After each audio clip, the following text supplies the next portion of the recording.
ဇနီးနဲ့လမ်းခွဲကရခိုင်စက်တောက်ဆန်းဆိုင်ဖွင့်ဖို့စီစဉ်နေလို့လူပြောများနေတဲ့ဖုံးရှန်စောင်းဝင်နေအတွက်စက်တောက်ဆန်းဆိုင်ဖွင့်ဖို့စီစဉ်နေပေမဲ့ဝေဖန်မှုတွေများနေတာကတရုတ်ဆောင်ဖုံးရှန်ပါဒါကလည်းဖုံးရှန်လုပ်ခဲ့တဲ့လူမှုရေးပြဿနာတွေကြောင့်လို့ဆိုရပါမယ်စေးမှုနဲ့ထောင်ချပြီးတဲ့နောက်ဖုံးရှန်ဟာသူ့ရဲ့ချစ်ကိုမမေတင်မောင်နဲ့လက်ထပ်ခင်တာဖြစ်ပါတယ်စောပိုင်းမှာတော့မမေတင်မောင်နဲ့ဖုံးရှန်တို့ဟာတာယာချီနိုးဖို့ကောင်းတဲ့အိမ်တော်ကြီးလေးကိုတိစောက်ထားနေတာပါ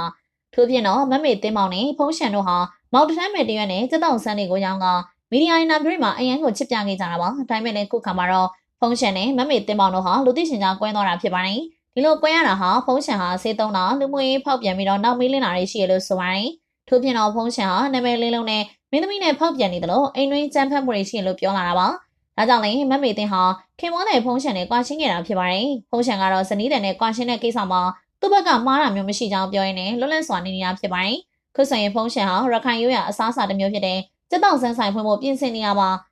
ဖုံးရှန်ကခုချိန်မှာမကောင်းတဲ့လူနာကကင်းကွာဝင်ရလို့စိတ်ပြိုကုန်လို့လွတ်လပ်နေရလို့ဆိုရတယ်ပရိသတ်တွေကတော့ဇနီးမမေတင်မောင်ကိုအနိုင်ကျင့်ကကွာရှင်းထားတဲ့ဖုံးရှန်ရောင်းနဲ့စက်တောက်ဆန်းမပြောနဲ့ဘာတောက်ဆန်းမရောင်းလုံးဝအားမပေးဘူးလို့ပြောနေကြတာဖြစ်ပါတယ်